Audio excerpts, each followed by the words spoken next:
నమస్తే, welcome to #you. నేను మీ రాజేష్. తెలంగాణలో స్థానిక సంస్థల ఎన్నికలకు సంబంధించినటువంటి కోలాహలం స్టార్ట్ అయిపోయింది. పెద్ద ఎత్తున అందరూ కూడా ఆ ఎన్నికల వైపే దృష్టి పెట్టినటువంటి నేపథ్యంలో ఇక రాజకీయ పార్టీలు ఇప్పటి నుంచే స్థానిక సమరం కోసం ఎవరికి వాళ్ళే వ్యూహాలు కసరత్తులు స్టార్ట్ చేసినటువంటి సందర్భం మనకు కనిపిస్తుంది. ఇప్పటికే హైకోర్టు సెప్టెంబర్ చివరి లోపు స్పష్టంగా స్థానిక సంస్థల ఎన్నికలు నిర్వహించాలి అని ఎప్పుడైతే ఆదేశాలు ఇచ్చిందో ఆ లోపే కొంత నిర్వహించేందుకు ప్రభుత్వం కానీ రాష్ట్ర ఎలక్షన్ కమిషన్ కానీ ఆ దిశగా అడుగులు వేస్తుంది. మొన్న జెడ్పీటీసీలు, ఎంపీటీసీలు, ఎంపీపీలు వీటి స్థానాలను కూడా ఖరారు చేసినటువంటి నేపథ్యంలో ఇప్పుడు మరోవైపు కాంగ్రెస్ పార్టీ అధికార పార్టీగా కొంత బీసీలకు సంబంధించినటువంటి 42% రిజర్వేషన్ను కూడా ఈ స్థానిక సంస్థల ఎన్నికల్లో ఖచ్చితంగా ఇంప్లిమెంట్ చేస్తామంటూ కాంగ్రెస్ పార్టీ చెప్తోంది. ఆ నమ్మకంతో అంటే ఎక్కువ స్థానాలు అధికార కాంగ్రెస్ పార్టీ వేసుకునేందుకు కొంత వ్యూహాలు రచిస్తున్నటువంటి క్రమంలోనే బీసీ రిజర్వేషన్లు ఖచ్చితంగా తమకు కలిసి వస్తాయంటూ కూడా నమ్ముతున్నటువంటి నేపథ్యం ఉంది. మరోవైపు అనేక సంక్షేమ అభివృద్ధి పథకాలను కూడా కొంత ఇంప్లిమెంట్ చేసి ప్రజల్లోకి బలంగా తీసుకెళ్లి స్థానిక సమరంలో ఖచ్చితంగా కాంగ్రెస్ పార్టీ ఎక్కువ స్థానాలతో జెండాలు ఎగురవేయాలని ఒక లక్ష్యం కనిపిస్తుంది. మరోవైపు బీజేపీ కూడా కొంత రాష్ట్ర అధ్యక్షుడి మార్పు తర్వాత అతి పెద్ద సవాల్ బీజేపీ పార్టీకి ఇవాళ స్థానిక సంస్థల ఎన్నికలుగా మనకు కనిపిస్తుంది. సో వాళ్ళు కూడా చాలా వ్యూహాత్మకంగా ఇప్పటికే వర్క్షాప్స్ నిర్వహిస్తూ కొంత ముందుకు అడుగులు వేస్తున్నారు. ఇక మరోవైపు బీఆర్ఎస్ పార్టీ కూడా ఖచ్చితంగా స్థానిక సంస్థల ఎన్నికల్లో బలం పుంజుకునేలాగా, ఖచ్చితంగా తమ బలం నిరూపించుకునేలాగా ప్రభుత్వంలో ఉన్నటువంటి వైఫల్యాలు, మరోవైపు ప్రభుత్వం మాట ఇచ్చి 6 గ్యారెంటీలు నిలబెట్టుకోలేదు అనే అంశాలనే ప్రధానంగా ప్రజల్లోకి ఎజెండాగా తీసుకొని గ్రామీణ ఓట్ బ్యాంక్ని వాళ్ళ వైపు తిప్పుకునే క్రమం మనకు కనిపిస్తుంది. సో ఓవరాల్గా చూసుకుంటే హోరాహోరీ పోరు త్వరలోనే తెలంగాణలో జరగబోయే అవకాశం ఉంటుంది. సో ఈ నేపథ్యంలో స్థానిక సంస్థల ఎన్నికల్లో ప్రజలు ఎవరి వైపు ఉండే అవకాశం ఉంటుంది. సహజంగా జనరల్గా స్థానిక సంస్థలన్నీ కూడా అధికార పార్టీ వైపే మొగ్గు జనరల్గా కనిపిస్తూ ఉంటుంది. కానీ మరి గతంలో ఆంధ్రప్రదేశ్లో చూస్తే కొంత భిన్న వాతావరణం కనిపించినటువంటి నేపథ్యంలో అటువంటి వాతావరణం తెలంగాణలో కూడా కొంత రిపీట్ అయ్యే ఛాన్స్ ఉంటుందా? మరి స్థానిక సంస్థల ఎన్నికల్లో అధికార పార్టీ హవా ఉంటుందా, లేకుంటే గ్రాఫ్ ఏ విధంగా ఉంటుంది, ప్రజలు ఎవరికి పట్టం కట్టే అవకాశాలు ఉంటాయి, ఎవరికి ఎన్ని స్థానాలు వచ్చే అవకాశం ఉంటుంది, ఇవన్నీ కూడా డీటెయిల్గా మాట్లాడదాం. మనతో పాటు చాణక్య స్ట్రాటజీస్ అధినేతగా ఉన్నటువంటి ముఖేష్ గారు, వాళ్ళు గ్రౌండ్ లెవెల్లో ఎప్పటికప్పుడు అప్డేట్ తీసుకుంటూ గ్రౌండ్లో ప్రజల పల్స్ని పట్టుకుంటున్నటువంటి ఒక సర్వే సంస్థగా మనకు తెలుస్తోంది. మొన్న జూబ్లీహిల్స్ ఎలక్షన్స్ మీద కూడా చూస్తే కూడా ఆ సర్వే రిపోర్ట్ రిలీజ్ చేస్తే మంచి రెస్పాన్స్ వచ్చింది. వ్యూస్ అట్లాగే కామెంట్స్ కానీ చాలా అద్భుతంగా ప్రజల్లోకి వచ్చినటువంటి నేపథ్యం, ప్రజల వైపు నుంచి కూడా పాజిటివ్ ఫీడ్బ్యాక్ వస్తుంది. సో ఇటువంటి క్రమంలో కొంత తెలంగాణలో స్థానిక సంస్థల ఎన్నికలు, జెడ్పీటీసీ, ఎంపీటీసీ ఎన్నికలు ఏ విధంగా ఉండే అవకాశం ఉంది మాట్లాడదాం. మనతో పాటు చాణక్య స్ట్రాటజీస్ అధినేతగా ఉన్నటువంటి ముఖేష్ గారు మనతో పాటు జాయిన్ అవుతున్నారు. ఎక్స్క్లూజివ్గా మనం స్థానిక సంస్థల ఎన్నికల గురించి మాట్లాడదాం. నమస్తే ముఖేష్ గారు. సో మనం అనేక ఎన్నికల గురించి మనం మాట్లాడుతూ వస్తున్నాం. సో ఇప్పుడు నెక్స్ట్ తెలంగాణలో అగ్గిని రాజేస్తున్నటువంటి ఎన్నికలు ఖచ్చితంగా లోకల్ బాడీ ఎన్నికలు. మరోవైపు చాలా మంది, చాలా ఆస్పిరెంట్స్ చాలా ఈగర్గా వెయిట్ చేస్తున్నటువంటి ఎన్నికలు, గత కొంతకాలంగా ఎప్పుడెప్పుడు వస్తాయంటే ఎదురు చూస్తున్నటువంటి ఎన్నికలు. సో ఈ ఎన్నికలు ఏ విధంగా ఉండబోతుంది తెలంగాణలో? అంటే యాక్చువల్గా తెలంగాణ గవర్నమెంట్ ఫామ్ అయిన తర్వాత వస్తున్న మొదటి ఎన్నికలు. యాక్చువల్గా ఇప్పటికీ 1.5 ఇయర్ టైంని జరుపుకుంటూ వచ్చారు. ఇప్పటికూ 1.5 ఇయర్ కాలయాపన చేసిన తర్వాత ఈ 1.5 ఇయర్లోనే ప్రజెంట్ గవర్నమెంట్ మీద గ్రాఫ్ పెరగడాలు, తరగడాలు, అపోజిషన్ ప్రతిపక్ష పార్టీల యొక్క గ్రాఫ్ పెరగడం, తగ్గడం, ఇవన్నీ జరుగుతున్న టైం అయితే ప్రజల్లో మరి కాంగ్రెస్ పార్టీ గ్రాఫ్ ఎందుకు పెరుగుతుంది, ఎందుకు తగ్గుతుంది, రూరల్లో ఈ ఎఫెక్ట్ ఎంతవరకు ఉండబోతుంది, జెడ్పీటీసీ, ఎంపీటీసీ ఎన్నికలు ఎలా ఉండబోతుంది, అదేవిధంగా అపోనెంట్ పార్టీ ఈ 1.5 ఇయర్లో ఏం చేసింది, తర్వాత బీజేపీ పార్టీ ఈ 1.5 ఇయర్లో ఏం చేసింది, ఇవన్నీ సమీకరణాలు ఈ లోకల్ వార్లో అయితే 100% చూస్తారు. అయితే ఎన్నికలకు ముందు 6 గ్యారెంటీలతోటి, కొన్ని సపరేట్ డిక్లరేషన్స్ తోటి, యూత్ డిక్లరేషన్ అని, మహిళా డిక్లరేషన్ అని, తర్వాత ఫ్రీడమ్ ఫైట్ ఉద్యమకారుల కోసం అని స్పెషల్గా డిక్లరేషన్ చేసుకుంటూ వచ్చిన కాంగ్రెస్ పార్టీ మరి అవన్నీ సక్సెస్ అయ్యారా లేదా, ప్రతి ఒక్క పాయింట్ అంటే చిన్న మైన్యూర్ పాయింట్లో కూడా ఈరోజు ఓటరు అబ్జర్వ్ చేస్తున్నాడు. ఇవన్నీ ఈక్వేషన్స్ని దృష్టిలో పెట్టుకొని ఇప్పుడు రేపు రాబోయే అంటే September maybe first week or second week, ఇప్పుడు వినాయక చవితి అవన్నీ ఉంటాయి కాబట్టి అవన్నీ క్రౌడ్ పుల్లింగ్ అవంతా ఉంటుంది కాబట్టి అవన్నీ చూసుకొని సెప్టెంబర్ మేబీ సెకండ్ వీక్లో పెట్టే అవకాశం అయితే ఉండొచ్చు నాకు తెలిసి. అనాలిసిస్ బేస్ చేసుకుంటే సెకండ్ వీక్ నుంచి ఒక 2-3 షెడ్యూల్లో లోకల్ వార్ జరిగే అవకాశం ఉంటుంది. సెప్టెంబర్ 30 లోపు మీ మాక్సిమం ఎలక్షన్స్ కంప్లీట్ చేసే ప్రక్రియ అయితే ఉంటే అవకాశాలు అయితే ఎక్కువగా ఉన్నాయి. అయితే ఈ అన్ని సమీకరణాలు ఈ లోకల్ వార్ మీద పడతాయా, పడవ, తర్వాత రిజర్వేషన్స్ ఎఫెక్ట్ ఎంతవరకు పడుద్ది, దాని తర్వాత ఈ 6 గ్యారెంటీల ఎఫెక్టు ఓటర్లు పర్సూ చేస్తున్నారా లేదా? ఆ రిజర్వేషన్ ఎఫెక్ట్ ఎంతవరకు పడుతుంది దానికంటే కూడా రిజర్వేషన్స్ ఏదైతే మనకి ఇప్పుడు కేబినెట్ ఆమోదం పొందిన తర్వాత అవును. ఆర్డినెన్స్ రావాలి, లేదంటే అవన్నీ అవంతా Process అది. ప్రాసెస్ ఉంది. సో అసలు ఇంప్లిమెంట్ జరిగే అవకాశాలు ఎంతవరకు ఉంటాయి అసలు యాక్చువల్గా? అంటే ఇప్పుడు చెప్తున్నాను, ఇప్పుడు ఆర్డినెన్స్ కోసం చూసారు, అక్కడ గవర్నర్ నుంచి ఎటువంటి రెస్పాన్స్ లేదు. అంటే ఆయన లీగల్ క్లియరెన్స్ కోసం ఆయన వెయిట్ చేస్తున్నారు. అదే రెస్పాన్స్ లేదు. అయితే వీళ్ళు ఏమంటున్నారంటే తెలంగాణ గవర్నమెంట్ వాళ్ళు 100% రిజర్వేషన్స్ వాళ్ళు దేకున్నా మనం 42% రిజర్వేషన్స్ తోటి ఎలక్షన్స్కి వెళ్దాం అని ఒక ఈక్వేషన్స్ లో వీళ్ళు కూడా ఉన్నారు. ఇంకొకసారి పాత రిజర్వేషన్స్ పెడతారా లేదా రిజర్వేషన్స్ మారుతాయనే అనుమానాలు ప్రజల్లో ఉన్నాయి, అటు కంటెస్ట్ చేసే వాళ్ళలో ఉన్నాయి. ఈగర్గా వెయిట్ చేస్తుంటారు, రిజర్వేషన్ వస్తే నేను కంటెస్ట్ చేయాలని ఒక ఈక్వేషన్స్ తో ఉంటారు కదా. సో ఎట్టి పరిస్థితుల్లో ఈ 42% రిజర్వేషన్ ఈ ఎలక్షన్స్ లో ఉండే అవకాశాలు అయితే 100% ఉన్నాయి. తెలంగాణ గవర్నమెంట్ ఆ రేంజ్ లోనే వెళ్తుంది. సో ఇప్పుడు నెక్స్ట్ ఏ రాజకీయ పార్టీకి కొంచెం ఫేవర్ గా ఉండే అవకాశం? అయితే రాజేష్ గారు ఎస్పెషల్లీ లోకల్ వార్డులో చూస్తే ఏంటంటే గ్రామ స్థాయిలో చూడాలి, ఫస్ట్ గ్రామ స్థాయి వార్డు స్థాయిలో చూసుకుంటూ పోవాలి. అయితే ఇక్కడ సర్పంచ్ ఎన్నికలకు వచ్చేసరికి ఎటువంటి పార్టీ సింబల్స్ ఉండవు, అంటే ఏ పార్టీ అభ్యర్థి అనేది ఉండదు. లోకల్ గా వాళ్ళు ఏంటంటే మా పార్టీ నుంచి ఈ అభ్యర్థి బలపరుస్తారు తప్ప ఉండవు. కానీ ఎంపీటీసీ జెడ్పీటీసీ ఎన్నికలకు వచ్చేసరికి 100% ఏంటంటే పార్టీ జెండా అనేది కంపల్సరీ అవసరం. అయితే ఇక్కడ కాంగ్రెస్ పార్టీకి రూరల్ ప్రాంతాల్లో కొంచెం వ్యతిరేకత ఎప్పుడు మొదటి 1 year లో వచ్చినప్పటికీ లాస్ట్ 3-4 months నుంచి ఏమవుతుందంటే మనం అబ్జర్వ్ చేస్తున్నప్పుడు ఈ ఏదైతే సన్న బియ్యం కానీ లేకపోతే ఇందిరమ్మ ఇల్లు కావచ్చు, లేకపోతే ఇప్పుడు రైతు బంధు ఏదైతే ఇచ్చారో రైతు బంధు కావచ్చు, ఆయన ఇక్కడ రైతు బంధు మీద ఇంకొక డౌట్ కూడా ఉంది ప్రజల్లో. అంటే రైతు బంధు ఇచ్చేసరికి ప్రజల్లో అనుమానం వచ్చిందంటే 2 సార్లు ఇవ్వాల్సింది ఒకసారి ఎగ్గొట్టిరని కొంతమంది రైతులు రివర్స్ లో కూడా క్వశ్చన్ వేయడం మొదలుపెట్టారు. అంటే గవర్నమెంట్ ఏర్పడిన తర్వాత ఇవ్వాల్సిన దాంట్లో ఒకటి స్కిప్ చేసింది కాంగ్రెస్ ప్రభుత్వం అని ఒక ఈక్వేషన్స్ లో ఉన్నారు. అదేవిధంగా రైతు రుణమాఫీ పూర్తిగా చాలా వరకు అంటే చాలా ఏరియాలో చాలా గ్రామాల్లో పల్లెల్లో రైతు రుణమాఫీ కొంతమంది రైతులకు కాలే. ఆ రైతులు కూడా ఈసారి కొంచెం ఓటు డైవర్ట్ అయ్యే అవకాశం అయితే క్లియర్ గా అక్కడ ఉంటది. ఏదైనప్పటికైతే లోకల్ ఎమ్మెల్యేలు ఎవరైతే ఉన్నారో ఆ లోకల్ ఎమ్మెల్యేలు అక్కడ అభ్యర్థుల్ని సెలెక్ట్ చేసే విషయంలో జాగ్రత్త పడకపోతే రిజర్వేషన్స్ బేస్ చేసుకొని, అదేవిధంగా క్యాండిడేట్ యొక్క క్యాండిడేచర్ కూడా కరెక్ట్ గా దృష్టిలో పెట్టుకొని అక్కడ ఎంపీటీసీ కానీ జెడ్పీటీసీ కానీ నిలబెట్టిపోయే అభ్యర్థుల్ని కరెక్ట్ గా అకామిడేట్ చేయకపోతే ప్రతిపక్ష పార్టీ వాళ్ళు 100% ఆ స్థానాన్ని ఎగరేసుకో ప్రమాదం అయితే 100% అక్కడ ఉంది. కానీ ఇక్కడ జనరల్ గా లోకల్ బాడీ ఎన్నికలంతా కూడా గ్రామీణ ఓట్ బ్యాంక్. ఎగ్జాక్ట్లీ. సో ఇప్పుడు గ్రామీణ ఓట్ బ్యాంక్ అంతా కూడా కాంగ్రెస్ పార్టీకి కొంత ఎన్నికలప్పుడు అయితే మాత్రం అట్లాగే ఉండింది. అవును. సో ఆ గ్రాఫ్ ఆ విధంగానే ఉండిందా, మళ్ళీ ఏమన్నా మారే అవకాశం? లేదు, 100% గ్రాఫ్ అలాగా లేదు, ఇది 100% చెప్పొచ్చు. అయితే ఎన్నికలకు ముందు గ్రామీణ ప్రాంతాల్లో ఆల్మోస్ట్ 50% ఎబో, అంటే ప్రతి 100 మందిలో 50 మంది మోర్ దాన్ 50% కాంగ్రెస్ కేసారు. అటు 30% బీఆర్ఎస్ కేసిన, ఒక 15-20% అటు నోటాకు కానీ బీజేపీకి కానీ వేసుకుంటే వెళ్ళారు గ్రామీణ ప్రాంతాల్లో. బీజేపీకి పెద్ద ఎఫెక్ట్ ఏం పడలేదు, ఒక 5-6% గ్రామీణ ప్రాంతాల్లో పడింది. బీజేపీకి వచ్చిన ఓట్ షేర్ అంతా కూడా హైదరాబాద్ సిటీ కానీ బీజేపీకి ఎక్కువ అర్బన్ ఓట్ బ్యాంక్ వచ్చింది. కానీ గ్రామీణ ప్రాంతాల్లో బీజేపీ రేర్, అంటే 5-6% హార్డ్లీ ఉండింది. అయితే ఇప్పుడు ఎలక్షన్స్ లో ఏమవుతుందంటే ఇప్పుడు ఇందిరమ్మ ఇల్లు కొన్ని నియోజకవర్గాల్లో ఏమవుతుందంటే స్పెషల్గా ఉత్తర తెలంగాణ సైడ్ చూసేదంటే ప్రతి నియోజకవర్గానికి 3,500 యూనిట్లుగా డివైడ్ చేసుకొని ఇచ్చారు. అయితే అక్కడ కొన్ని నియోజకవర్గాల్లో ఏమైందంటే వాళ్ళ ఫేవర్గా ఎగ్జాక్ట్లీ ప్రతి బీదవాడికి తీసుకుపోవాలన్న నినాదం ఏమైందంటే ఇటు సైడ్ అంటే మహబూబ్ నగర్, నల్గొండ, ఖమ్మం ఇటు సైడ్ 100% సక్సెస్ అయ్యారు. కానీ అటు సైడ్ ఏదైతే నిజామాబాద్, కరీంనగర్ అటు సైడ్ ఏదైతే ఉందంటే ఆ రాజకీయ నాయకులు ఎవరైతే వాళ్ళ ఫేవర్ గా ఉన్నారో వాళ్ళ సైడే కొంచెం ఇచ్చినట్టు కూడా కొంత ఈక్వేషన్స్ కొన్ని టెస్టిమోనియల్స్ పబ్లిక్ నుంచి మనకు రావడం జరిగింది. దానివల్ల ఏంటంటే అది కొంచెం కాంగ్రెస్ పార్టీకి ఇందిరా మిల్లు అనే పథకం అనేది బాగా కలిసి వస్తున్నప్పటికీ కొన్ని ప్లేసులు ఏంటంటే కొంచెం అనుకూలంగా ఉన్న వాళ్ళకి ఇచ్చారు అని ఒక ఈక్వేషన్స్ లో కొంచెం అది అటు సైడ్ డ్యామేజ్ చేసే అవకాశం ఉంది. అక్కడ బీజేపీ అంటే బీఆర్ఎస్ ప్లేస్ లో బీజేపీ కూడా కొంత ఓట్ బ్యాంక్ ని క్రాస్ చేసుకునే అవకాశం నిజామాబాద్ సైడ్, కరీంనగర్ సైడ్ ఉండింది. అక్కడ గ్రామీణ ప్రాంతాల్లో త్రిముఖ పోటీ జరుగుద్ది. కానీ ఇటు సైడ్ వచ్చేసరికి నల్గొండ కానీ, ఖమ్మం కానీ, భువనగిరి చూస్తే ఏంటంటే ఈ గ్రామీణ ప్రాంతాల్లో war in between BRS versus Congress మధ్యలో ఉంటుంది. బీజేపీ అనేది జస్ట్ నామమాత్ర పోటీని ఇక్కడ సైడ్ రూరల్లో ఉంటుంది. కానీ ఇక్కడ బీజేపీకి ఓటు డైవర్ట్ అవ్వడానికి బలమైన నాయకులు లేరు. అట్ ద సేమ్ టైం జిల్లా స్థాయిలో కూడా చెప్పుకోదగ్గ నాయకులు లేకపోవడం ఏంటంటే ఇటు సైడ్ బీజేపీ కొంచెం కొంత గ్రామీణ స్థాయిలో ఎవరు అవునా కదా క్యాడర్ కొంచెం పూరే క్యాడర్ పూరే. నేను చెప్తున్నా క్యాడర్ అటు సైడ్ కొంచెం డెవలప్ అవుతుంది, కానీ ఇటు సైడ్ ఇంకా పూర్తిగా డెవలప్ అవ్వాల్సి ఉంది. అయితే ఇక్కడ తెలంగాణ ఎన్నికలకు ముందు ఉన్నంత గ్రాఫ్ సడన్ గా ఏమైతుందంటే కొంచెం పడిపోతూ వచ్చింది బీజేపీకి. బీజేపీకి కానీ కాంగ్రెస్కి కానీ.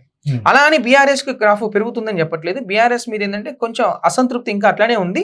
వాళ్ళు ఇప్పటికీ కూడా ఇంతకు ముందు బీఆర్ఎస్ అంటే 2014 బీఆర్ఎస్ లో ఏమైందంటే గ్రామీణ ప్రాంతాల్లో ఒక వ్యవస్థని గట్టిగా కన్స్ట్రక్ట్ చేశారు.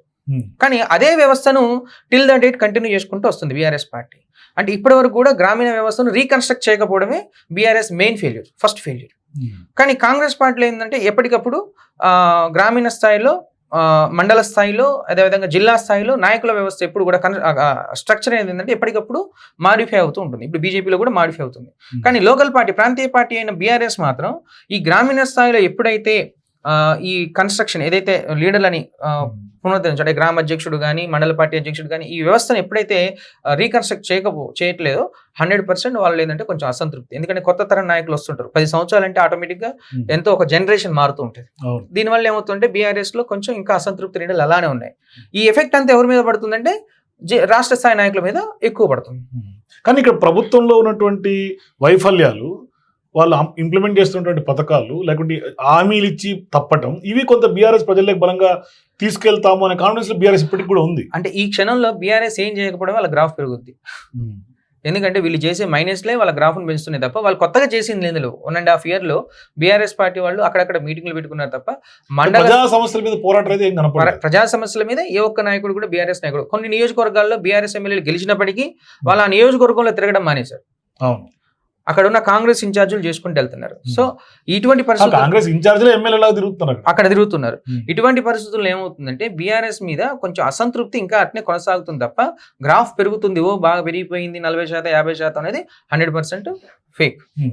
కానీ అది జరగాలి అంటే మళ్ళీ వాళ్ళు గ్రామ స్థాయి నుంచి మొదలుకొని ఆ వ్యవస్థని ఏదైతే ఉందో ఆ వ్యవస్థని రీకన్స్ట్రక్ట్ చేసి. కానీ మీరు అన్నట్టుగా బీఆర్ఎస్ పార్టీ గ్రాఫ్ పెరగలేదు, అట్లనే కాంగ్రెస్ పార్టీ గ్రాఫ్ ఏమన్నా పెరిగిందా, లేకుంటే యాజ్ యూజువల్ అట్లాగే మెయింటైన్ డౌన్ అవుతూ వస్తుంది? కాంగ్రెస్ పార్టీ గ్రాఫ్ డౌన్ అవుతూ వచ్చిన గ్రాఫ్ ఏదైతే మొన్న హైడ్రా ఎఫెక్ట్ కానీ 6 గ్యారంటీల్ని ఇంప్లిమెంట్ చేసే విషయంలో కానీ ఒకేసారి డౌన్ అయిన కాంగ్రెస్ పార్టీ గ్రాఫ్ ఒక 2 పథకాలతో ఏదైతే ఇందిరమ్మ ఇల్లు పథకం ఏదైతే ఉందో అన్ని నియోజకవర్గాల్లో ఒకేసారి లాంచ్ చేయడం, అది కొంచెం కాంగ్రెస్ పార్టీలో కొంచెం ఊపిరి పోసినట్టు అనిపించింది.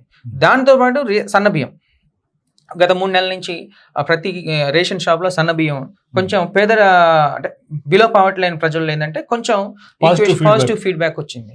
దాంతోపాటు ఈ రైతు బంధు సడన్ గా ఒకేసారి అంటే మొన్న లాస్ట్ 2 months బ్యాక్ 9 రోజుల్లో రైతు బంధు ఒకేసారి రిలీజ్ చేయడం, అందరికి రైతు బంధు రీచ్ అవ్వడం, కొంచెం రైతుల్లో కూడా బోనస్ రైతుల్లో కొంత ఆశని పెట్టింది. కానీ మొదట క్రియేట్ చేసిన ఏదైతే డ్యామేజ్ ఉందో ఆ డ్యామేజ్ ని కంట్రోల్ చేయడంలో ఈ సరిపోవట్లే.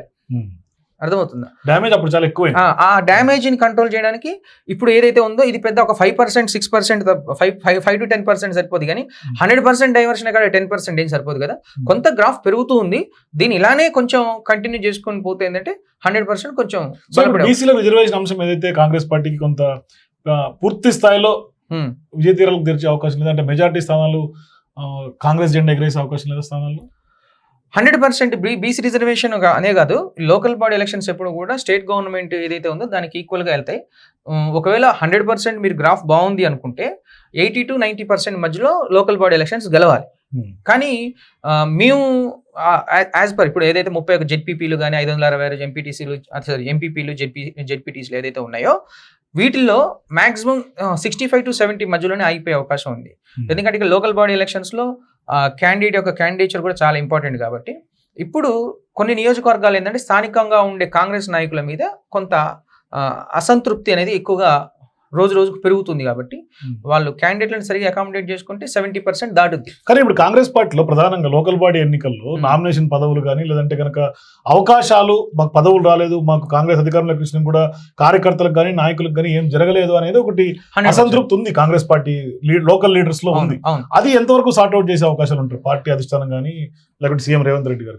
అంటే అది సార్ట్అవుట్ చేయాలంటే ఇంపాసిబుల్. వాస్తవానికి ప్రాక్టికల్ గా ఏ నియోజకవర్గంలో ఏమవుతుందంటే ఒక ఎమ్మెల్యే ఆ నియోజకవర్గంలో గెలిచే ముందు అతని కోసం పనిచేసిన నాయకులు కొంతమంది ఉంటారు. ఇది కాంగ్రెస్ లో నిలకడగా స్టార్టింగ్ నుంచి ఉన్న ఉదాహరణ కాంగ్రెస్ లో మొదటి నుంచి కాంగ్రెస్ కోసం పనిచేసిన వాళ్ళు కొంతమంది ఉంటారు. అయితే ఇతను గెలిచిన తర్వాత స్థానికంగా ఉండే నాయకులు, కొంత క్రెడిబిలిటీ ఉన్న నాయకులు అవతల ప్రతి బీఆర్ఎస్ లో ఉన్న వాళ్ళు కాంగ్రెస్ లోకి వచ్చి చేరుతారు. అవును. అప్పుడు ఏమవుతుందంటే ఇటు పాత నాయకులు కొత్త నాయకులను 2 గ్రూపులు అవుతాయి. అప్పుడు లోకల్ ఎమ్మెల్యే ఎవరైతే ఉన్నారో ఆ లోకల్ ఎమ్మెల్యే వీళ్ళిద్దరిని కోఆర్డినేట్ చేయడం అనేది ఏంటంటే కొంచెం నెల అట్లా టెంపరీగా జరుగుతుంది తప్ప ఈ పాత కొత్త ఏమైందంటే కొంచెం ఎప్పటికీ కూడా అది ఒక వార్ లాగానే స్టార్ట్ అవుతుంది. కానీ పాత కొత్త వారు కాంగ్రెస్ లో ఉంది, బీజేపీలో కూడా ఉంది, ఎక్సెప్ట్ బీఆర్ఎస్ 2 అన్ని పార్టీలో ఉంటుంది, అన్ని పార్టీలో ఉంటుంది. కాకపోతే రూలింగ్ లో ఉన్న పార్టీలో ఏంటంటే కొంచెం ఎక్కువ అసంతృప్తి ఏర్పడిందంటే అది పార్టీ డ్యామేజ్ కి దారితీస్తుంది. నిజంగా కాంగ్రెస్ వాదులు ఏం చేస్తారంటే పార్టీ డ్యామేజ్ జరగకుండా ఉండాలనేసి కొత్తగా వచ్చిన వాళ్ళని కూడా కలుపుకుపోయే ప్రయత్నం చేస్తారు. కానీ కొత్తగా వచ్చిన వాళ్ళు ఏం చేస్తారంటే వాళ్ళని తొక్కేసి మనం పదవుల కోసం ముందుకెళ్లాలనేసి వాళ్ళు ఏం చేస్తారంటే కొంచెం వాళ్ళు కూడా రాజకీయ నాయకులు ఆటోమేటిక్ గా ఆ స్టెప్ తీసుకుంటాడు. సో దీన్ని కోఆర్డినేట్ చేయడంలో ఏంటంటే ప్రతి ఎమ్మెల్యే విఫలమవుతాడు. అది 100% ఆ టెంపరీగా కూర్చోబెట్టి మాట్లాడుకుని సెట్ చేసుకుంటారు తప్ప అది రూరల్లో వీళ్ళు పోయి ప్రతి విషయంలో ఇన్వాల్వ్ కారు కదా. సో అది వాళ్ళే లోకల్ క్యాడర్ వాళ్ళు సర్దుబాటు చేసుకొని ముందుకెళ్ళాలి తప్ప దాన్ని పార్టీ చేయాలంటే అది పార్టీ ఇంపాసిబుల్. పార్టీకి దానివల్ల ఎఫెక్ట్ పెద్దగా ఉండదు.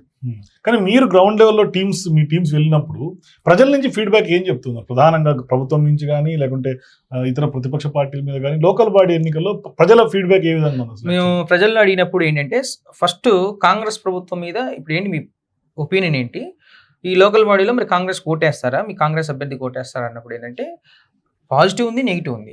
ఎందుకంటే మొన్న ప్రతి గ్రామంలో స్టేట్ మొత్తంలో ప్రతి నియోజకవర్గంలో ఏం జరిగిందంటే మహిళా శక్తి సంబరాలను జరిగినాయి, స్త్రీ శక్తి సంబరాల పేరుతో జరిగినాయి. ఎందుకంటే ఈ పథకం కింద ఏదైతే డ్వాక్రా పథకం కింద వచ్చే దాంట్లో కొన్ని సంఘాలను ఏర్పాటు చేసుకొని డబ్బులు అనేది. కానీ అదే మహిళలు ఏం చేశారంటే రివర్స్ క్వశ్చన్ మైక్ పెట్టినప్పుడు మాకు 6 గ్యారెంటీల్లో మహిళా శక్తి పేరుతో 2,500 రూపాయలు ఇస్తా ఉన్నారు. మరి ఆ 2,500 డైవర్షన్ చేయడం కోసమే ఇది ఇస్తున్నారా, అంటే ఈ సంఘాలు ఏర్పాటు చేస్తున్నారా అని ఒక ఈక్వేషన్ మహిళల్లో ఆల్రెడీ స్టార్ట్ అయింది. అంటే అటు పాజిటివ్ చెప్తున్నారు, రెండోది నెగిటివ్ చెప్తున్నారు. రైతులలో రైతు బంధు మాకు ఇచ్చిండ్రు, మరి గవర్నమెంట్ ఏర్పడి సంవత్సరం రైతుంది, మధ్యలో ఒక రైతు బంధు మిస్ అయింది, అది ఎప్పుడు ఇస్తారు? ఉద్యోగస్తుల్లో 5 డిఏలు పెండింగ్ ఉంటే ఒక డిఏ ఇచ్చారు, అది ఇంకా ఇంతవరకు యాడ్ అవ్వలేదు. మిగిలిన 4 డిఏలు ఇస్తారా, ఎగ్గొట్టే ప్రయత్నం చేస్తారా? అంటే ఇచ్చారు. ఇవన్నీ ఇవ్వాలని వాళ్ళకున్న ప్రభుత్వంలో సీఎం రేవంత్ రెడ్డి గారికి ఉన్న ఖజానా సపోర్ట్ చేయట్లేదు. అది ఖజానా లోటు మళ్ళీ బీఆర్ఎస్ అల్టిమేట్ గా కేసీఆర్ కదా. అదే ఇప్పుడు లోటు వాళ్ళు పెట్టిపోయారు, వీళ్ళు దీన్ని కొంచెం క్రైసిస్ మేనేజ్మెంట్ చేస్తున్నారు. దీన్ని ఏమంటారంటే క్రైసిస్ మేనేజ్మెంట్. ఉన్న డబ్బుల్ని అట్లా సర్దుబాటు చేసుకుంటూ పోతున్నారు. అదే విధంగా నిరుద్యోగుల్లో జాబ్ క్యాలెండర్ అన్నారు, ఇంతవరకు వాళ్ళేమో 60,000 జాబులు ఇచ్చినామని వాళ్ళు చెప్తున్నారు. ఈయన సంవత్సరంలో 2 లక్షల ఉద్యోగాలు ఇస్తామని రేవంత్ రెడ్డి చెప్పాడు. ప్రజలు అంటే నిరుద్యోగులు ఏం ఆలోచన వస్తుంది, ఇంతవరకు జాబ్ క్యాలెండర్ లేదని ఆలోచిస్తారు. అంటే అటు పాజిటివ్ ఇటు నెగిటివ్ కాకుండా ఒక అసంతృప్తి అనేది ప్రజల్లో కనబరిచిన, అంటే ఆ ప్రజల్లో నుంచి కనపడింది. అయితే ఇక్కడ ఓటు ఎవరికి వేస్తారంటే ఈ ఎలక్షన్స్ లో కాంగ్రెస్కి వేస్తారు ఓటు. ఇది ఎంపీటీసీ జెడ్పీటీసీ ఎలక్షన్స్ లో కాంగ్రెస్ అభ్యర్థులు అధికార party plus local pending works కానీ ఏదైనా వర్క్స్ చేయించుకోవాలంటే కంపల్సరీ లోకల్ నాయకుడు కూడా మన నాయకుడు ఉండాలని ఒక ఉద్దేశంతో ప్రజలు ఉన్నట్టు అనేది ఒకటి అబ్జర్వ్ చేయడం జరిగింది. ఒకవేళ బీఆర్ఎస్ నుంచి గెలిచిన ఆడ పనులు చేసుకోవాలంటే మళ్ళీ అతను కాంగ్రెస్ లోకి పోతాడు, మరి అదంతెందుకు కాంగ్రెస్ పార్టీ అభ్యర్థిని గెలిపించుకొని బెటర్ ఒక ఆలోచనతో కూడా ప్రజలు, అంటే జంపింగ్స్ ఉంటాయి కాబట్టి ప్రజల ఆలోచనతో, అంటే వాళ్ళకి ఫండ్స్ కానీ వాళ్ళ పనులు కానీ లోకల్ గా వర్క్స్ జరగాలన్న రోడ్లు కానీ జెడ్పీటీసీ ఫండ్స్ కానీ ఏది రావాలంటే కూడా ప్రభుత్వం సహకరించాలి. కాబట్టి 100% అయితే ఈ ఎలక్షన్స్ లో 70% వరకు అయితే లోకల్ బాడీ ఎలక్షన్స్ లో కాంగ్రెస్ కొట్టేస్తుంది. ఇక బీజేపీ కూడా కొంత అక్కడక్కడ, అంటే ఉత్తర తెలంగాణ జిల్లాల్లో అక్కడక్కడ బీజేపీ అభ్యర్థులు కూడా గెలిచే అవకాశాలు కొంత కనపడుతూ ఉన్నాయి. ఎందుకంటే లోకల్ క్యాడర్ బాగా సపోర్ట్ చేస్తుంది అక్కడ. ఇక మిగిలిన నియోజకవర్గాల్లో బీఆర్ఎస్ పార్టీ కూడా ఒక 20% గెలిచే అవకాశాలు అయితే క్లియర్ గా ఉన్నాయి. మరి సర్పంచ్ ఎన్నికలు ఏ విధంగా ఉంటాయి? సర్పంచ్ ఎన్నికలది ఏంటంటే పూర్తిగా అది వ్యక్తిని బట్టి, అది ఏ జెండా కాదు, ఏ రంగు కాదు, ఏ క్యాస్ట్ కాదు, కానీ వాళ్ళ మద్దతు ఉంటుంది కదా, పార్టీ మద్దతు ఉంటుంది. ఆ ప్యానెల్ ఉంటుంది. ఫర్ సపోజ్ ఒక సర్పంచ్ కింద ఒక 11 వార్డులు అనుకోండి, 11 వార్డు మెంబర్ల ప్యానెల్ ఉంటుంది. ఆ పార్టీ ఒక ప్యానెల్ కి సపోర్ట్ చేస్తుంది, ఇంకో పార్టీ ఇంకో ప్యానెల్ కి సపోర్ట్ చేస్తుంది. ఇంకా ఇండివిజువల్ గా ప్యానెల్స్ చాలా ఉంటాయి. అది సర్పంచ్ ఎన్నికలు ఏంటంటే కొంచెం డిఫరెంట్ ఈక్వేషన్స్ తో ఉంటాయి కాబట్టి అది సర్పంచ్ ఎన్నికలు ఏ పార్టీలో గెలిచినా మళ్ళీ కాంగ్రెస్ లోకి వెళ్తారు. 100% అది కాంగ్రెస్ కు అనుకూలంగానే ఉంటుంది. కానీ ఇప్పుడు ఎప్పటికప్పుడు ఎన్నికల్లో పబ్లిక్ మూడు పల్సు మారుతూ ఉంటుంది. గత ఎన్నికలకి ఈ ఎన్నికలకి మారింది. ఎందుకంటే ఫర్ ఎగ్జాంపుల్ మనం చూసుకుంటే గతంలో మునుగోడు ఎన్నికలప్పుడు ఆ ఉప ఎన్నికలంతా బీఆర్ఎస్ ట్రెండ్ నడిచిన సడన్ గా అధికారం కాంగ్రెస్ కి వచ్చింది. సో ఈసారి ఎన్నికల్లో ఏమన్నా ప్రజల మూడ్ భారీగా చేంజ్ ఏమైనా కనిపిస్తుందా, లేకుంటే యాజ్ యూజువల్ గా 2023 డిసెంబర్ అధికారం Yes. వచ్చిన ఎన్నికలు అదే ట్రెండ్? యాక్చువల్గా ఈ ప్రశ్నకు మంచి ఆన్సర్ చెప్తాను. ప్రజల్లో వచ్చిన ఆలోచన ఇది. యాక్చువల్గా 2023 గవర్నమెంట్ ఫామ్ అయింది రాజేష్ గారు. 23లో మనకు సర్పంచ్ ఎలక్షన్స్ అయిపోవాలి, అది 24 స్టార్టింగ్ లోనే కానీ అవ్వలేదు. కానీ ఈ 24లో అవ్వాల్సింది 25 మిడిల్లో అవుతుంది, అంటే 1.5 year జరిపాడు. ఓకే, ఇంక ఇప్పుడు జరపడానికి లేదు, 1.5 year జరిపాడు. అదే విధంగా ఇప్పుడు మున్సిపాలిటీస్ మొన్న జనవరిలో అయిపోవాలి, 2025 జనవరిలో అయిపోవాలి. ఇది కార్పొరేషన్స్ 2026 ఫిబ్రవరిలో అయిపోవాలి. ఓకే, ఈ మున్సిపాలిటీస్ కార్పొరేషన్స్ అన్ని 2026 మధ్యలోకి తీసుకొచ్చే అవకాశం ఉంది. అంటే గవర్నమెంట్ ఫామ్ అయి 2.5 years అయిపోతుంది. అర్థమవుతుందా? అంటే ఇక్కడ ఈడ గెలిచేవాడు 3 సంవత్సరాలు, ఈడ గెలిచేవాడు 2 సంవత్సరాలు.